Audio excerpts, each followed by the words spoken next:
Uh-oh.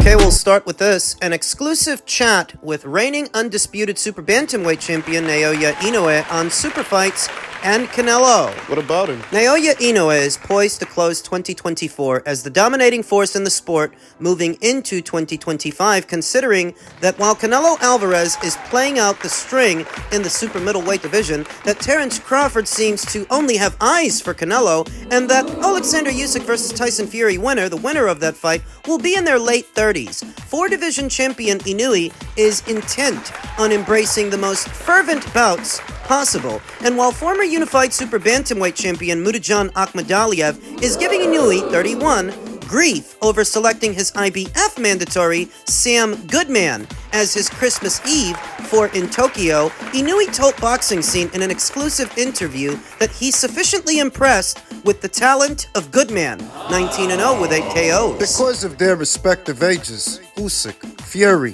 Canelo, Crawford, it's conceivable that Inoue might outlast them. It's conceivable that they are closer to retirement than he is, and because of that, he might ascend as the consensus #1 pound-for-pound fighter. Some people have him there already. In reference to his upcoming foe, Sam Goodman is a well-balanced, all-around fighter, Inoue said. He is undefeated and ranked #1 by the WBO and the IBF for a reason. It will not be an easy fight. Inoue has finished 9 consecutive opponents after going the distance with Nonito Donaire in 2019, what was Fight of the Year that year. In May, he responded to a first-round knockdown punch by Mexico's Luis Neri, scoring a 6th-round TKO in front of a packed Tokyo Dome. Inoue then overcame a lethargic first few rounds to dispose of Australia's TJ Doheny with a barrage of body shots that ended that September bout in the 7th round. Boxing Scene asked Inoue if he feels himself improving with each bout, asking if he motivates himself by being his own hardest critic or if he has found satisfaction with his position in the sport. I'm getting at controlling my emotions during the fight, Inoue said. I motivate myself by saying I will perform better than the fans' expectations. He's been fighting a lot of southpaws. Marlon Tapales was a southpaw. Luis Neri was a southpaw. So was TJ Doheny. A lot of southpaws. That if and when he takes care of Sam Goodman and approaches that Muradjan Akhmadaliev fight, he will have had ample experience against southpaws. Not just Muradjan, Junto too. He's a southpaw. Inoue's global reach increases almost daily. Last week, he struck a near $20 million sponsorship branding deal with Riyadh season head Turki Al Sheikh of Saudi Arabia. Inoue's American promoter Bob Arum of Top Rank told Boxing Scene previously that he would like to bring Inoue to Vegas for an April super fight against unbeaten WBC bantamweight champion Junto Nakatani. Inoue could also entertain the multitude of featherweight champions urging him to move up and seek a 5th division title. On those topics, he said, in the US or Japan, I'll welcome any super fight. I haven't decided on when I'll be moving up in weight. Asked which fighter he wants to most get in the ring with, Inoue said, I don't have any one particular fighter in mind. After I get past each fight, I'm sure the best opponent for me will appear. Last month, Inoue found himself at the 2-day Festival of Fights in Japan, seated alongside Mexico's Canelo Alvarez. The language barrier kept them from an extended conversation, but photographs of the pair were taken. That's always nice, to see two of the best guys in the sport separated by continents. Waters vast and cool. Make a nice rubbing elbows with each other, taking flicks, taking selfies. It's mostly fan service, really, as there's a language barrier between them, so they can't talk about much. But it's nice. My impression of Canelo was how bulky he was, Inoue said, because Canelo's really not that big a guy, but he's muscular, he's stocky, he's solid. Like when I'm reaming your mother in the laundry room. So after a little over a year's time and approximately 4 fights as a super bantamweight, Inoue has not yet decided when he's going to move up to featherweight, likely because he'd make the same money as a featherweight that he's making now as a super bantamweight. There is no super fight at 126. There are 4 champions there, and those are all good fights, but they're not super fights. Likely he doesn't feel a sense of urgency to move up. Because there's no financial incentive, and he's not busting at the seams. He's likely making 122 pounds comfortably. So you think about the Sam Goodman fight, I expect him to beat Sam Goodman, and I expect that afterwards he'll take on MJ Akhmadaliev, provided that MJ makes it through his next fight, set to go down in Monte Carlo. That guy's been piping up a lot. A lot of bitching, a lot of moaning, a lot of crying, and I don't know why, because he was the last guy to become a mandatory challenger. The first was Luis Nery via the WBC, the second was Sam Goodman via the WBO, and the last, that's MJ. By the time he became mandatory, the other 2 guys were already in the queue. They were already in position, so I don't know what he's moaning about. Publicity. Because he knows the rotation, he knows what order all these fights happened in, and that's why the WBA didn't strip him for non-compliance, because they know the rotation too. He is satisfying these mandatories in the order that they became mandatories. The WBA ain't next, that's after next. After the Goodman fight. And that'll be an interesting fight if and when it goes down, because I do think MJ can push Inoue a bit harder than Sam Goodman can. He's a well-schooled amateur, former champion in the paid ranks. A southpaw, like Marlon Tapales was a southpaw, and Luis Nery, TJ Doheny, they were southpaws. MJ's a southpaw. So maybe we get that as part of a Riyadh season show. Inoue versus Akhmadaliev. $19 million. They have to have struck that deal for a reason, and for that price. I would expect that Inoue might box in a Riyadh season show or in Saudi at least once. 19 million big ones, he better. He's gonna close out the year with Sam. I think he's gonna beat Sam, knock him out, and then we'll see what happens afterwards. Just being truthful, he didn't look that great. I'm not sure what it is about that guy, because he's had 2 performances back to back with him that weren't so great. He didn't knock him out, which I'm not saying he has to knock him out. It's just honestly, he just got hit a lot. He didn't look that great.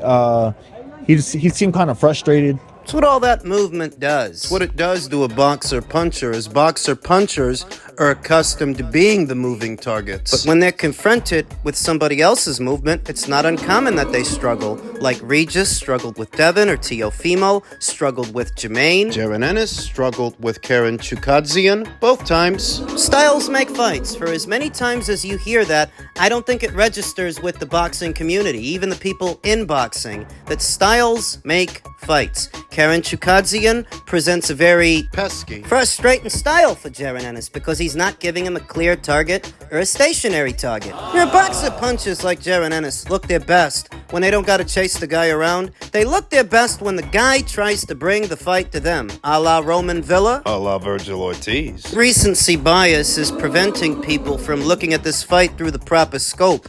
That Virgil Ortiz is not the kind of guy that Jaron Ennis would have to chase around the ring. He's not the kind of guy he'd have to find. Virgil would come looking for him, and that plays into Boots' hands.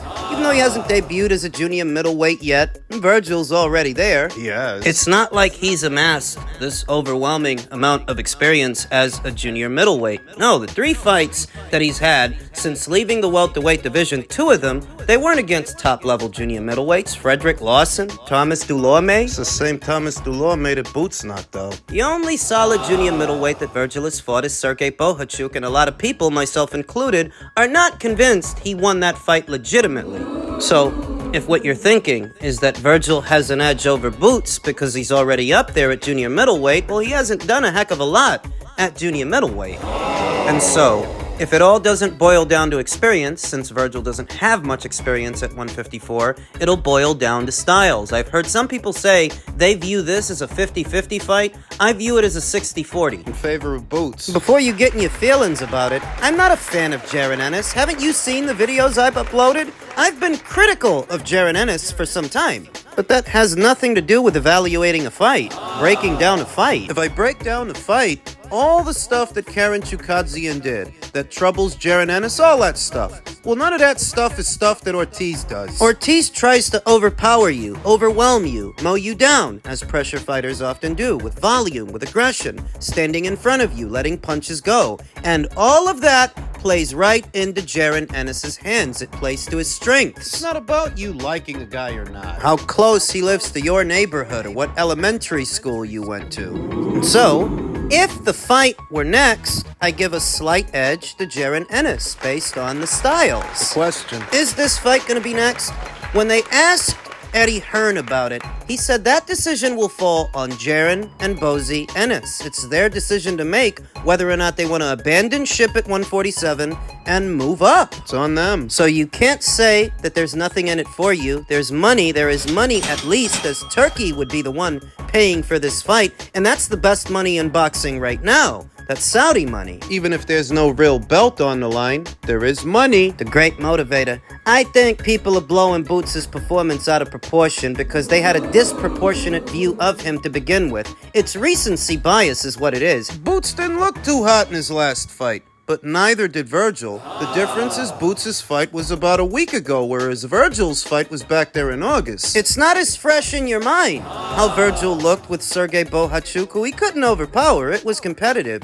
It's not as fresh in your mind that he was knocked down 2 times in that fight. Boots is what's on your mind. That's what you just saw. So in your own mind's eye, Boots looked worse than Virgil. The fundamental flaw in human beings and human error, their pea-sized brains. That's how they work. Recency bias is why it seems like Boots looked worse than Virgil. Except he didn't. Virgil said that he couldn't knock the guy out. Well, you couldn't knock out Sergey Bohachuk. And he's been knocked out before, but you didn't stop him. So how is it a big deal that Boots didn't stop a guy that's never been stopped before when you didn't stop a guy that has been stopped before? I'm not taking shots at Virgil. I'm just saying that this is all being blown out of proportion. Virgil is a good fighter. So is Boots. A fight between them is one of the better fights you can hope to make in the sport right now. And even if I edge it to Boots, I wouldn't be mad if Virgil won. Well, I would be mad that I was wrong. But I wouldn't be mad at him. I wouldn't be mad at Virgil. Fighting here in Feb. Can you give us shed any light on that? Would that be Jaron Ennis? Would you want it to be Crawford? Who do you want it to be? No, I mean, I'm sticking to what Eddie Hearn said, and hopefully he keeps his word that Virgil Ortiz versus Boots Ennis is next at 154 pounds. As far as I know, that I'm reading on the internet is that there's negotiations are being made at this moment. It could be in February. That's when I'm going to fight. If it's him or not, I'm fighting in February. You know, I really don't know who it's going to be against. Yeah, I think I'm going to fight here in February. So regardless of who it is, it's going to be here. It could be him. It could not be. As I can't really tell you. You know, they don't ask me who I want to fight. You know, they just, if they want to take it, then we'll take it. But like I said, I don't care who I fight.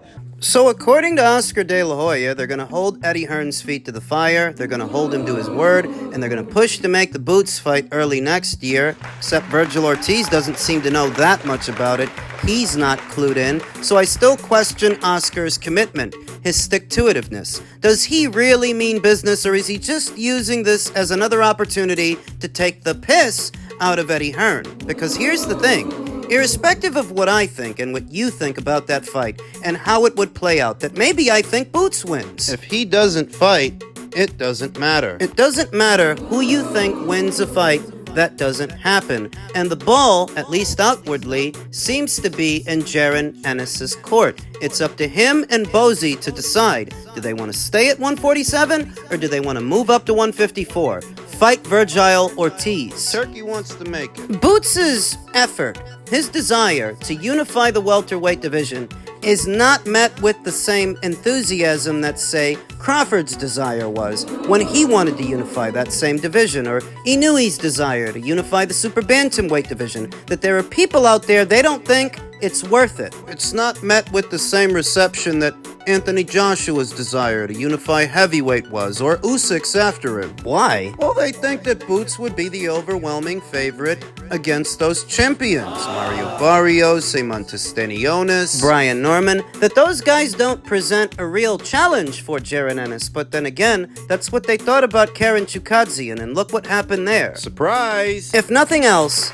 they believe that Virgil Ortiz would beat all three of those fighters the same way that Boots would beat all three of those fighters. So the better fight to make is the Ortiz fight. The more popular, the more lucrative fight to make is the Ortiz fight. And if Boots forgoes that, to stay at 147, to keep trying to fight guys that don't want to fight him, as Keith Idek put it, the welterweight division is greatly diminished. He doesn't see the value in Boots staying there. I disagree, but that's just me. What's your point? Ask is saying he's going to hold Eddie's feet to the fire. He wants to make the Boots fight next. So if it's Boots that doesn't want to do it, if it's Boots that says, I'm staying at 147, those are bad optics for Boots.